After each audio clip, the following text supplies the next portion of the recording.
Oi, queridos, tudo bem? Abençoados, como vocês estão?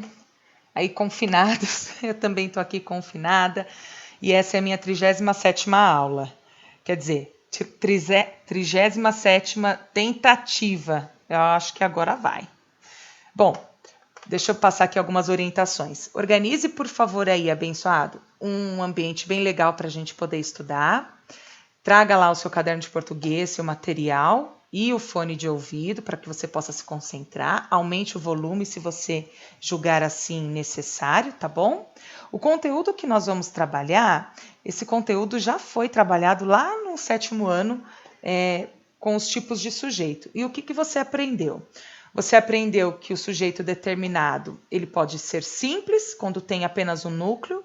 Então, as crianças tomaram o pote todo de sorvete. Crianças é o meu sujeito simples, perdão, crianças é o meu núcleo, apenas um, por isso que é simples.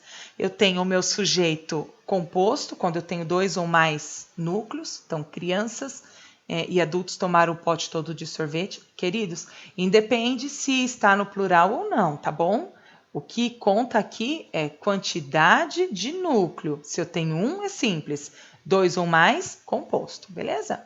E eu tenho também o sujeito oculto, que ele pode ser conhecido como, dependendo da gramática que você tiver, tem uns gramáticos que gostam de chamar de desinencial, outros de elíptico, é tudo a mesma coisa, tá bom? Então, o sujeito ele é desinencial porque eu consigo reconhecer quem faz a ação apenas pela desinência verbal. Então, esse Moza aí indica para mim que quem fez a ação é nós. Tudo bem? É o sujeito nós. Então, nesse caso, ele é sujeito desinencial. Ele é muito utilizado, eu gosto bastante de utilizar e sugiro a vocês, é um elemento de coesão maravilhoso, porque o seu texto não fica tão repetitivo. Por exemplo, assim, Marcela cortou o cabelo, Marcela comprou shampoo novo, Marcela mostrou o cabelo para os amigos, né? Então, para eu não ficar repetindo Marcela, Marcela, Marcela, se o texto ficar cansativo, eu coloco o meu sujeito desinencial lá, o meu sujeito oculto, e o meu texto fica muito mais coeso, muito mais leve, menos repetitivo, tá bom?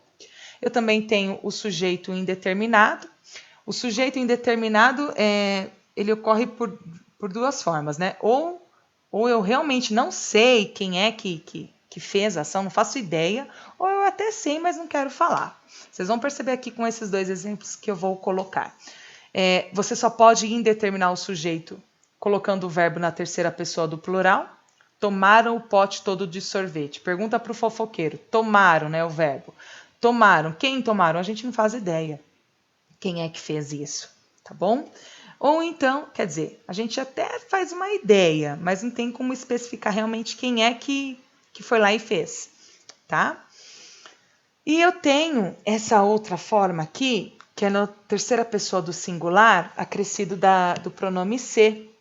Então, precisou-se de mais sorvete, ok?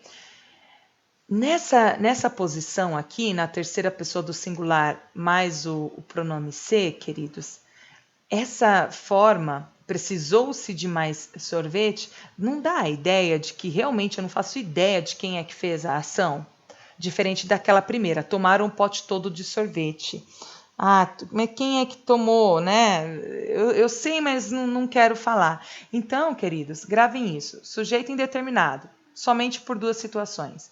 Quando está na terceira pessoa do plural ou quando está na terceira do singular acrescido do pronome ser. Chama a atenção de vocês que para eu indeterminar o meu sujeito na terceira do singular, com o pronome ser, só vai ser possível quando o meu verbo for transitivo indireto ou então quando ele for intransitivo. Percebe que o precisou-se é um verbo transitivo indireto. Tanto é que eu tenho a preposição de aqui. Quem precisa, precisa de alguma coisa. Ou então com verbo intransitivo. Deixa eu ver. Aqui, ó. Deixa eu pensar. Vive-se bem no campo. Então, vive é um verbo intransitivo, não precisa de complemento. E ele, nesse caso aqui, vive-se bem no campo, eu indetermino o meu sujeito, porque o meu verbo está na terceira pessoa do singular e tem aí o pronome ser. Esse pronome ser a gente chama de índice de indeterminação do sujeito, tá bom? Esse índice de indeterminação do sujeito, ele afasta muito mais o interlocutor sobre essa questão de identificação do sujeito. Beleza? Chama a atenção de vocês, gente, que quando o verbo estiver na terceira pessoa do plural, fazendo referência a elementos que já foram ditos anteriormente no texto ou posteriormente, ele deixa de ser indeterminado, tá? Por exemplo, assim, ó, imagine lá um texto. João e Carlos foram à cidade, fizeram muitas compras. Então, esse fizeram tá na terceira pessoa do plural, no entanto, eu sei quem é que fez essa ação, que foi João e Carlos. Então, nesse caso aqui, aí não dá para a gente indeterminar esse sujeito. Ele acaba sendo um sujeito determinado, tá bom? Eu quero chamar muita atenção de vocês aqui nessa parte, na oração sem sujeito, queridos. A oração sem sujeito é aquela que só funciona com os verbos impessoais. O que são os verbos impessoais? São aqueles verbos que não têm uma pessoa. Queridos, prestem atenção. Se o sujeito concorda com o verbo, essa é uma regra básica. O sujeito concorda com o verbo. Se eu não tenho um sujeito, ou seja, se eu não tenho uma pessoa que faz a ação, o verbo vai concordar com quem? Com ninguém, gente. Com ninguém, tá bom? Sendo assim, a oração sem sujeito, o verbo ele tem uma única posição exclusiva, que é a terceira pessoa do singular. Gravem isso, tá bom? Quais são esses verbos impessoais? Eu tenho os fenômenos da natureza. Choveu muito ontem, no inverno anoitece bem cedo, está chovendo pouco no sul do país. Percebe que o tempo verbal, ele muda, ok? Choveu é pretérito perfeito, anoitece presente do indicativo, ok? Então, o tempo verbal muda. O que não muda é a pessoa do discurso, que é a terceira do singular, beleza?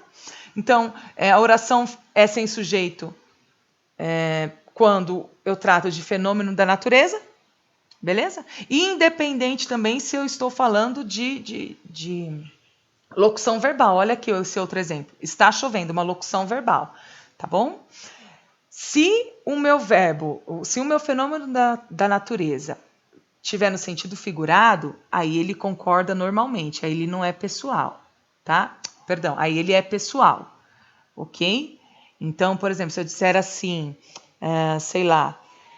choveram denúncias sobre gente importante. Então, choveram, ele está no plural, porque ele está concordando com denúncia, mas esse chover aqui não é no sentido de fenômeno da natureza, é de ter muito, tá bom? Então, quando você for usar o verbo o fenômeno da natureza no sentido figurado, ele concorda normalmente. Vamos prosseguindo. O verbo haver, quando ele tiver sentido de existir, de ocorrer, de acontecer, de tempo decorrido, a mesma forma, queridos, ele fica impessoal. Então, aí estão os exemplos. Havia poucas pessoas e não haviam poucas pessoas, hein? Pelo amor. Por quê? Porque o havia está no sentido de existir, tá bom? Houve algum problema com você? Percebe? Havia está no pretérito imperfeito e o houve no pretérito perfeito. Ó, tempo verbal muda, não muda é a posição, que é a terceira do singular, tá bom? Então, o verbo havia aqui, poucas pessoas na reunião, ele está no sentido de existir, tá bom? E o houve, ele está no sentido de ocorrer. Houve algum problema com você? Ocorreu algum problema com você? Tá bom? Na minha cidade está chovendo uma exposição de artes, a locução verbal, a mesma regra que eu já disse anteriormente. Há 10 anos não vejo você, ó, tempo decorrido, beleza? Terceira pessoa do singular. Vamos continuando. Queridos, o verbo fazer, ser e estar, quando indicar tempo ou fenômeno natural, ele também ele é impessoal, tá? Ele faz parte da oração sem sujeito. Aqui tem muito erro que comumente a gente ouve. Fazem 20 anos que estudo português. tá? Não fazem nada, gente. Porque se o verbo fazer estiver indicando tempo decorrido, ele é impessoal, ou seja, não concorda com ninguém. Logo, fica na terceira pessoa do singular. Tudo bem até aqui? Então, eu tenho aqui esses exemplos. Então, naquela manhã fazia um frio intenso, ó, tô mudando só o tempo verbal, já está tarde,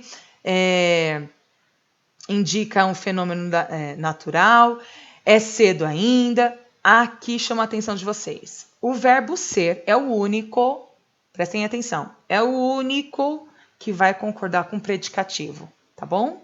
O verbo ser, ele concorda com o predicativo, é o único. Ele também é oração sem sujeito, mas ele é o único que vai concordar com o predicativo. Então, são 2 horas. Por que são? Porque está concordando com 2 horas. Não está no plural aqui, queridos? Tá bom? Diferente do exemplo de baixo. Ó. É 1 hora. Então, como o meu predicativo está no singular, o meu verbo vai estar no singular.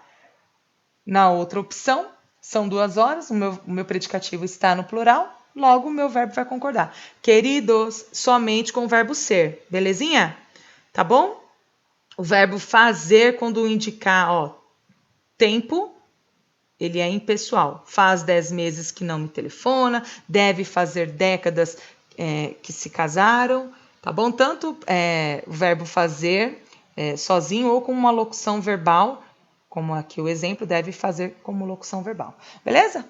É isso, gente. Aqui eu tenho a minha revisãozinha para vocês, para que vocês possam aí dar uma olhadinha, tá? Eu fiz essa mini revisão. E agora, só quero ver se vocês vão fazer os exercícios, hein? Gente, um beijo e até a próxima aula. Tchau, tchau.